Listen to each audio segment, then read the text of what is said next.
Maybe we read the first paragraph again, chapter 4, which is the same as section 4. He continued, Subuddhi, when a bodhisattva practices generosity, his mind should not abide anywhere. That is to say, when making offering, without a mind abiding in form, sound, smell, taste, touch, or things. Now, this is chapter 4. In chapter 3 concerns about the liberator and the one being liberated by the bodhisattva. So there's a giver and the recipient. A giver and a recipient.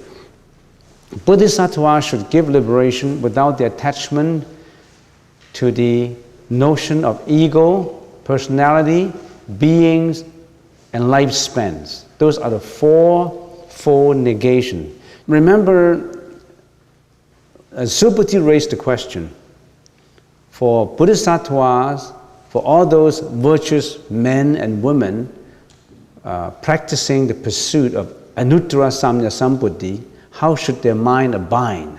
How should they control their thought? And you must remember the first question. The first question is raised, and then all these answers from the Buddha come up.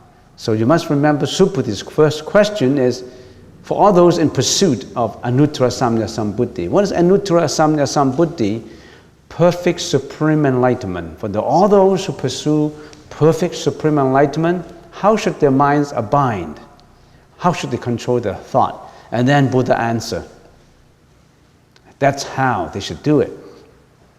They should think about helping others without the notion of helping, without those are the fourfold negation. In a sutra, you will see a lot of reasoning by negation. There's a fourfold negation. What is a fourfold negation? No ego, no personality, no beings, and no lifespan. In the Chinese languages, 无我相, 人相, 众生相, 受者相, the fourfold negation. Very important. Fourfold negation is very important. So we always quote the fourfold negation. And there's also the simple negation though. Now, fourfold negation is, this is not what you do. Don't do this, don't do that, fourfold. Simple negation is, you should not do this. This is the reasoning. And there's also the immediate negation, which will come up later. So this is reasoning by negation or by confirmation as an assertion. When you give logical reasoning, it's either by negation or by confirmation, assertion. In other words, if you don't do this, it is right. If you do this, this is right. So you have to remember the argument, the dialectical, the philosophical argument. This is the whole sutra is laid out like that. If you don't understand this, you don't understand the sutra. So, the first one is the fourfold negation, without the attachment to the notion of ego, personality, beings, and existence. What is ego? Ego is I, the subject, the giver. Personality, you and them, you and they. So if you can eliminate the I and the you and them and they, you eliminate the giver and the recipient, the attachment to the giver, and I am the giver, you are the recipient. You always have a higher and lower discrimination. So that is the restricted environment of you and them, or this is ego and personality. Personality means them, you, I and you. Beings, no beings. Being is an extension of the ego. In other words, you and them and they, now you're considering the whole group of sentient beings. In other words, to extend your interaction to the world, not just you and your relatives and your friends, not those who are just close to you. Rendering compassion. Now the perimeter is much wider to beings now.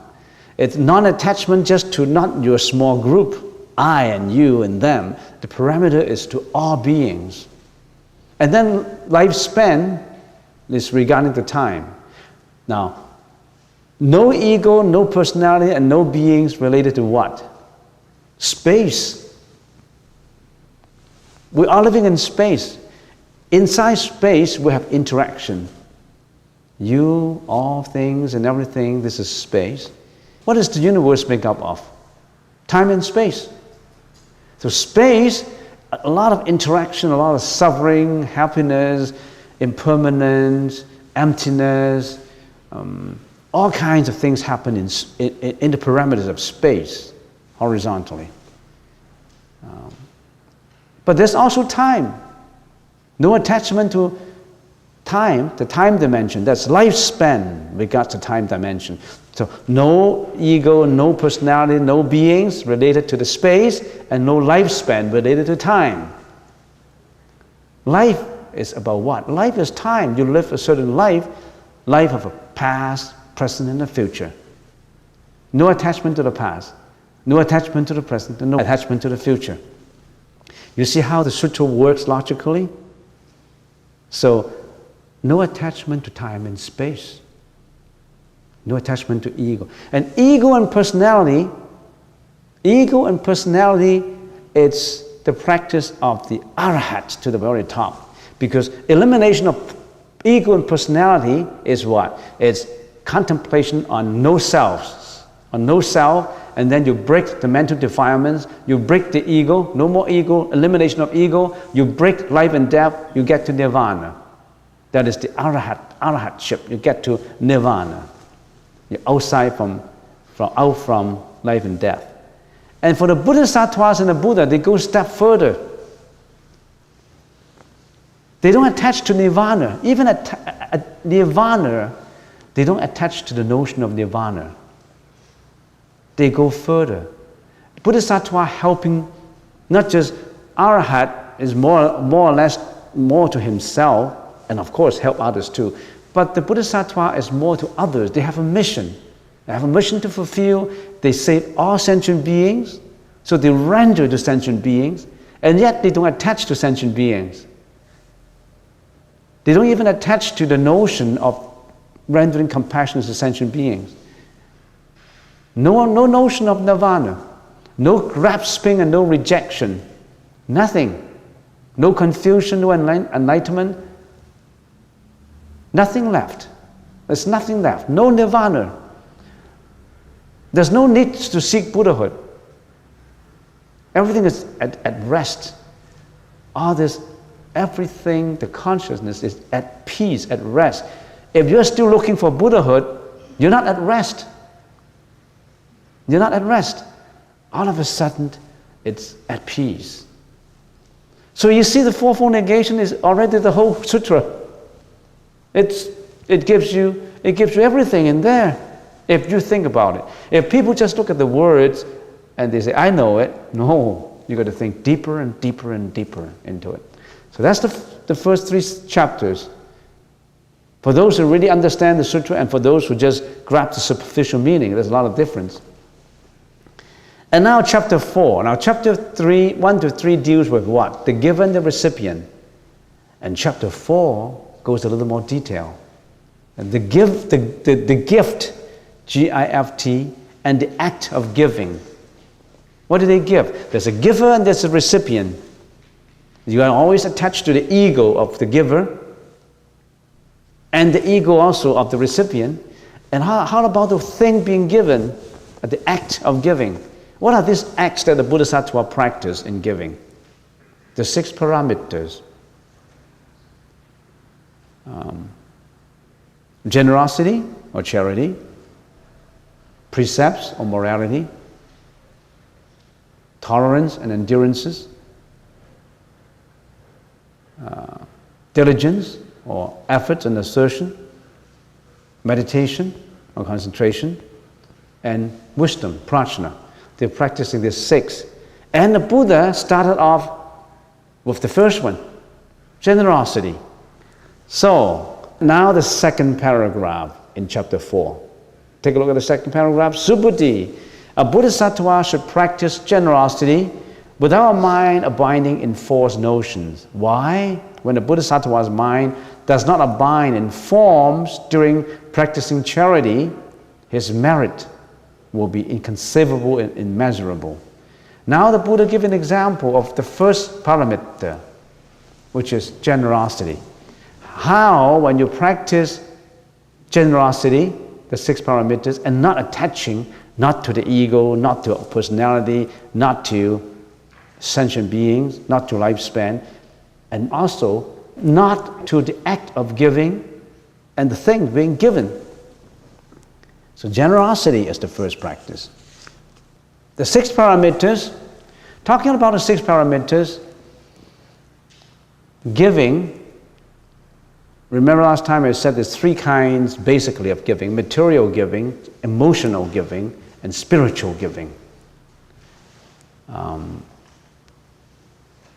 Spiritual giving, it's so immeasurable in merits. Giving is not just giving in material. And at the time of the Buddha, there was an arahat who was only 9 years old, and his name is Child Junti, a child, Junti Tongzi, Junti. Junti became ordained as a monk, not as a monk, as a seminar, when he was 7 years old. 7 years old. Sariputra brought him to Jetavana Grove, to the Buddha, and he became a disciple of the Buddha. He was still a novice monk. And under the Buddha's teaching, he practiced a very special kind of generosity, a very special kind of giving, a very special kind of offering. And we always cited his practice as an example of real offering. In the Chinese language, it's well, I don't have to translate it. I can strictly say it out. He practiced the offering of no anger. No anger. How do he do it? He says, the face showing no anger is real offering. 面上无嗔是供养. The face showing no anger is real offering, is real giving. If your face is all screwed and you get very angry and very frustrated and unhappy, you're not giving real offering. Because you knit your brows, your face look confused, and you look very unsatisfied. You always have grudges against things. You always complain about this and complain about that. Nothing to you is satisfactory. Nothing to you works your way. Your face showed it. And Junti child said, my real offering to everybody is not money. It's not material. It's my face, my facial expression. I express no anger whatsoever on my face, and that's real offering. It does not cost any money. Smile, relaxed face. A lot of people practice that. How are you? All the time you don't see him angry. Maybe at home he is. I don't know. I don't know. But even at home, all the time, his face is all very soothing. No frustration. No sign of unsatisfactoriness. That's real offering. So the face showing no anger is real offering. Next, the mouth uttering no anger is giving wonderful fragrance. The face showing no knitting of brows and no grudges, but the mouth uttering no anger, his mouth is always saying nice things. He's not yelling, he's not cursing, he's not using flattery language. What he says always, people feel happy about it. He's not hypocritical. Everything he said is good and non-hypocritical, but everything he said is like giving out fragrance. That's real offering. Not just to give money. People say, I'm not that rich to give out $30 billion like certain tycoons. Yeah, but you can give charity with your face, with your mouth. It costs nothing. But are you doing that? Or you're always yelling, cursing, and criticizing people, tattletelling people, and wrongly accuse people, slandering people? Your mouth is not giving fragrance. Our mouth is not giving fragrance. So he said, the mouth uttering no anger is giving wonderful fragrance. Next, the mind containing no anger is immeasurable treasure. The mind containing no anger. You're always frustrated. You always have anxiety. You always have grudges against people. Your mind is imbalanced, containing anger, violence, jealousy, hatred. You're not giving out real offering. So the mind containing no such things really is immeasurable treasure. So in other words, what he's summarizing is action, speech, and thought without costing any money. You can give real offering. And do you know about that? That's real offering. If you donate $1 million, your face does not show, your face show anger, your face show unsatisfactoriness, your mouth always curse and you always yell at people. Well, that's not real offering. Lastly, neither forming nor disintegrating is real nature. Forming and disintegrating, arising and dying, coming up and slowing down, all this, neither of these two things happen is real nature. So in other words, the foregoing, the face, the mouth, and the thought, they are still not the real nature. But they help you to build up that real nature that concerns nothing about anger, nothing about not anger, nothing about ego, nothing about the notion of non-egoness. That's the real mind. Finally, he reminds you of that. So that's the child Junti. He attained Arahat. 9 years old, he attained Arahat. So now it concerns the giver, the beneficiary, the act of giving, including the gift. By not attaching to the above three notions, Bodhisattva do not see the self that gives, nor do they see the other that receives, nor do they see any object given. This is the sunyatta of the threefold concept of giver, recipient, and the object of giving.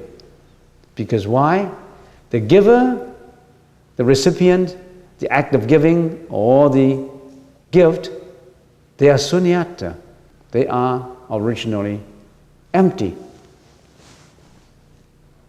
They have no self-nature. They're impermanent. They come up only due to causality. They don't have its real nature.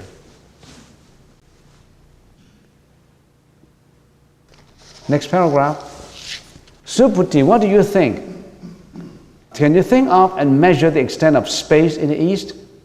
Why did the Buddha ask question about that? Because he wants to explain why he said that generosity, if performed in the right way, the merit is inconceivable and immeasurable. Why? Then Buddha gave an example, to continue and give an example of space. And he said, can you measure the extent of space in the East?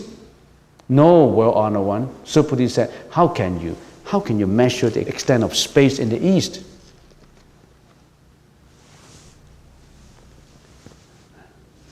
Next paragraph. Subhuti, can you think of measure the extent of space in the south, west, and north, as well as in intermediate directions, including the zenith and the nadir? No, well-honored one. The Buddha wants to explain how immeasurable these merits are by comparing it to space. You see, Bodhisattva should practice generosity, which is the first paramita, without a mind abiding in false notion of forms, which are appearances. Forms are unreal as they are empty. Forms are caused because of causality. Forms are impermanent, and forms have no self-nature. They dependence on other causes, but they are fallaciously perceived as real. Form are perceived as real. We always think that forms are real form. Our body is real. We always think that we'll sustain for a long time until the time when we come to death. Then we know this is impermanent. By then it's a little late in your practice. The Buddha said, if a person practices charity without being attached to anything, not only will he accrue merits, but these merits will be immeasurable, greater than those reaped by someone who is attached to it. Why? Someone who performs generosity and he attached to it, and someone who performs generosity, he doesn't attach to it. Why would the merits of this who don't attach to generosity, who don't attach to the four notions, ego, personality, beings, and life, why are the merits much more than this? We have to think about it. First of all, we think about what do they mean? What do we mean by attaching? Let's get an example.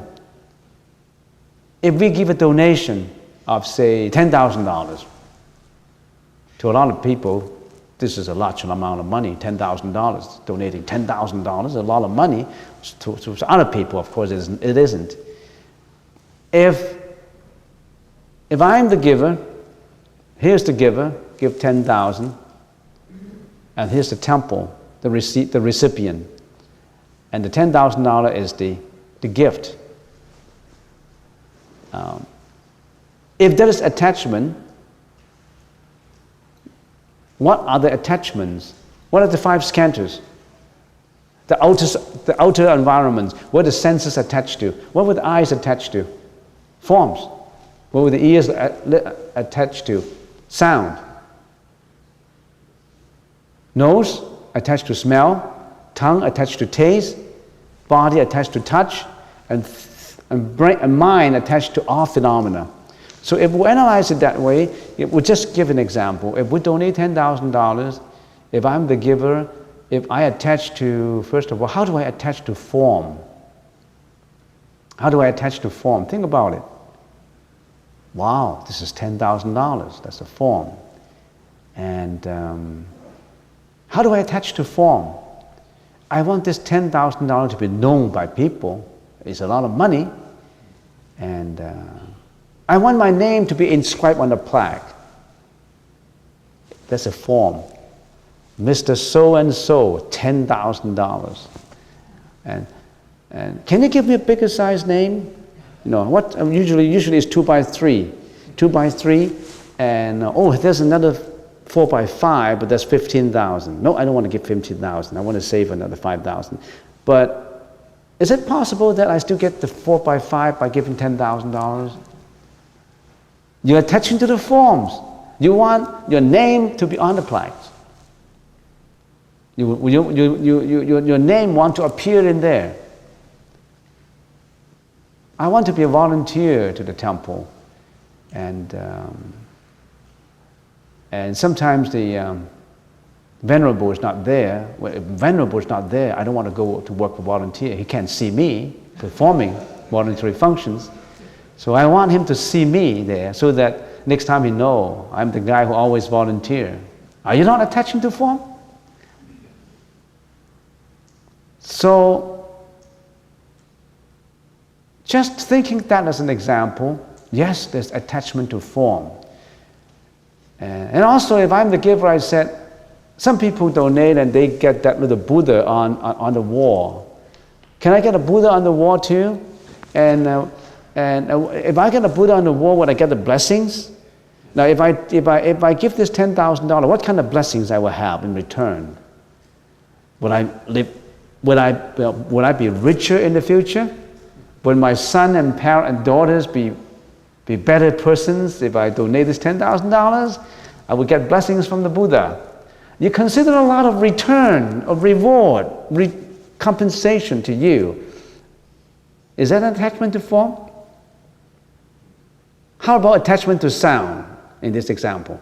I'm donating $10,000. How do I attach to sound? Well, I want, the other day I heard something I feel happy. I donated $10,000 and they asked me, oh, how come you're so generous? I feel happy when people praise me. I donated $10,000 and how come I become so generous? And some of my friends talk about it. And also, if I have that plaque inscribed my name onto it, I will bring my friends to the temple and deliberately show him to that column where I got my name in there. See, this is a beautiful temple. I show you around, and I've been here for quite a while, and I like to support this temple. And by the way, can you come here and look at this pole? You don't want to deliberately point out your name. You just want to, oh, this is a beautiful color. And look, this is my name. You want to act as if you are inadvertent in showing the name, but actually you do it with deliberation. You do it with intention.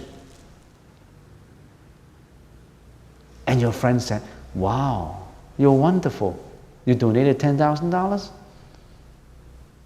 And you want to listen to praise, to comfort. Sound, you want to listen to sound. You want to attach to that praise. You also attach to criticism, and you hate it. And you hate it. And if I'm standing in there and I heard somebody said, look at these names in here. If they are doing charity, how come they still have to attach to names? I don't like to hear that. My name is there. I hate that guy. You're attached to sound. Are you not attached to sound? You see how attached we are to sound? We don't like criticism. We only like praise. We want to be praised. So this is just an example. We can carry on and on for all kinds of action that we do, all kinds of thought, speech, everything we're attached to. You may not realize it. We have a lot of volunteers coming here to work. Sometimes they have argument. I want dishes to be washed in this way, and you want dishes to be washed in that way. I come here, I got no money, and I want to be happy. And how come you said that I'm not doing a good job in my washing? You start to argue about it. How come I'm assigned this piece of work and you are assigned that piece of work? I don't want to scrub the floor. I only want to dust off some of the mattress. You always like to weigh the pros and cons, and you think that you're being treated unfairly. And actually, in a lot of sutras it says, the more endurances you put up with, the more work you do, the more merit you have. Because why? Because you know that you don't attach. People treated you unfairly, you're practicing zanti paramita, tolerance, endurances. And you feel happy about it because that guy gave you a chance to practice your endurance, the tolerance level. He scolded you even though he did a good job, and you say, oh, that's good. My tolerance level has increased. 10 years ago, I would have fought back. I would yell back at you right away. When I was young, gee, I can't put up with that kind of thing. Now I learned my tolerance level has gone up. I don't want to be pushed around. If you criticize me, you got to have your point. If you don't have your point, you're not going to criticize me. You see how that works? How the egoistic feelings work? The arahat is egoness. You know how happy if you don't have an ego? If you don't have an ego, any bullets coming at you, you're like a sponge that has absorbed it. The bullet rises in, it has absorbed it, and drop it on the floor. But if you don't have that endurances, you're like an iron plate. It hit you, it bounced back, but you got a mark on your body. So we know there's a lot of merits in it. All right, let's go through. If you have, why would the merits of this person who does not attach more than the merits of this person who's attached? Because if you have no ego, no personality, no beings, and no lifespan, no attachment whatsoever, your mind goes pure. When your mind goes pure, you're closer to nirvana. When you're closer to nirvana, what ultimately will come up? You attain Buddhahood. When you attain Buddhahood, what ultimately will come up? When Sakyamuni Buddha attained Buddhahood 2,600 years ago, what happened afterwards? Trillions and trillions of beings were saved. You see? When you become the Buddha, when this person who no attachment become pure and become the Buddha, by definition of a Buddha, he will save billions and billions of sentient beings by geometric expansion. How that merit extend? That merit will extend impermanently, eternally. Not impermanently. That merit would extend, what do you call that? Geometric expansion. Can you calculate geometric? It's like branches of. One Buddha on top will enlighten billions of individuals, and one individual will enlighten billions of individuals. One of them will enlighten another billions of individuals. How can you measure that kind of merits? Can you measure it like space? You can't even measure space, assuming you can measure space. You can measure that geometric expansion. That starts off from the purity of mind without attachment. And if you attach to the generosity, you attach to a reward, what's the result? All those who perform good deeds, they go to heaven. You end up in heaven, which is good for you. Good for you, they say. It's good for you. You end up in heaven. Only happiness for you because of your good deeds. But the merit is so restricted. So the Buddha is using this example. In terms of size, nothing is greater than space in the world. Then the Buddha uses it as a metaphor for merits. Space has no limit and has no form. Because it has no form, it absorbs and accommodates all forms. Anything that has form is not the greatest. Space has no form as it is the greatest. The Buddha is using space as a metaphor for merits. Because it accommodates everything, it's so vast, so great. It says, zenith is the highest point in space, right? Including the zenith and the nadir. Nadir is the lowest point in space. And what is merits? Merits in the Sanskrit language is punya. And there's good and virtuous actions and speech giving results of blessedness, fortune, auspiciousness, and all kinds of goodness. There's two kinds of merits. Of course, when you do meritorious deeds, good result will come out. Result with auspiciousness, with good fortune, good health, longevity, blessedness would come out because it's a natural causality link. But there's basically two kinds of merits. One is merits without attachment, and one's of merits with attachment. Merits with attachment is not complete. It contains impurity.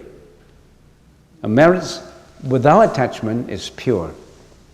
So whatever merits we do, no attachment. Next paragraph, which is the last paragraph. Subhuti If a bodhisattva practices generosity without a mind abiding in form, then the merits that results from the virtuous act is equally inconceivable and immeasurable as space, of course. Supati, the bodhisattva's mind should thus abide as taught. So that is a pause for the answer to Supati's original question. What was the original question? Bodhisattva seeking anuttara samya samputti. How should their mind abide? How should they control the thought? And the Buddha said, well, don't attach. Fourfold negation. No ego, no personality, no beings, and no lifespan. And then no attachment to the act of giving and the gift. And comparing it to the merits in space. So that's the first pause for the answer. The answer is not yet. There's more answers coming up, but that's the first pause. Now, if we summarize it for chapter 4, the Buddha taught the method to you already in general terms, which consists in looking into what? The non-existence of ego. Mindful of non-existence of the ego, that's the main starting point. If you consider everything from your ego's perspective, it's already too far away. If the ego, the subject, does not exist, personality, the object, also disappears. When the conception of an ego and a personality is eliminated, the self-mind is in the state of nirvana. That's the arahat's position. No more ego. Completely elimination of ego is the arahat's position. No more I. No more self-identity. No more ego. Now, if the practitioner continues in practice non-attachment even to the notion of emptiness of self and the notion of nirvana, no notion of no self, no notion of the fourfold negation, liberating all beings without thinking beings are liberated, he does not attach to nirvana. He goes a step further, that's the bodhisattvas. And that is the elimination of even the Dharma. There's a step further than the arahats. But the arahats already out from life and death. If all become arahats, we won't subject to reincarnation anymore. That's the Theravada. The Theravada's Buddha is nirvana. But if you go further and further, even nirvana, that notion, get rid of it. In other words, you got to go on shore. Don't attach to the ship. When you're on the ship, no more life and death already. When you're almost on shore, you've got to abandon the ship. Abandon nirvana, the concept of nirvana. Thus, his mind is free from attachment to, even sunyatta should be free. Don't attach to emptiness. Free sunyatta and free, no attachment to nirvana. So when your mind, which is used to seek Buddhahood, is set at rest, there's no Buddhahood to be sought after. All wish to grasp and to reject will disappear. You want to grasp on the Buddhahood, grasp to nirvana, grasp to non-self, grasp to all kind of notions, that disappeared. Even that disappeared. When that disappears, there's no subject, no object, no act of giving, no gift, no internal, no external, no confusion, no enlightenment, no impermanence, no eternity. Then that one pure mind remains. That one oneness of mind remains. This is the method to abide the mind. So the Buddha said, Bodhisattva's mind should thus abide as taught. This is how, thus, T-H-U-S, this is the word thus, that means the Buddha used the word thus to explain all these things he said before. This is the method to let the mind abide. This is the first pause, the first little pause to that question. So we finished 4 chapters. And in these 4 chapters, what do we learn? We learned that The ego has to go. The subject, the object, the act of giving, the gift, the concept. Is it easy? Extremely difficult. Extremely difficult. It is extremely difficult to get rid of the ego. We talk about it. You think I get rid of my ego? No. Maybe a little better when I'm in contemplation, meditation. But when you don't notice it, the ego comes out. That's why Zen master said, wherever you go, sleeping, walking, meditating, standing, grasp that purity. You are that mountain, the clouds come in. You're that monkeying mind. Your monkey mind is unleashed, it goes away. Here comes the ego feeling, egoistic feeling. Push it back. What are we doing in meditation? Are we not training our mind? Our monkeying mind, always go in our direction. We pull it back, unleashed it. Why? Because that's what we're learning. We're learning always to abide the mind and keep the mind under control. Because the ego, the no ego only works when you know it. Because of your bad habits, of our bad habits, the egoistic feeling comes up every second. If you train your mindfulness in it, you become the saint. You become free from mental defilements. You become Arhat. You become the Buddha. It is easy, but it's extremely difficult.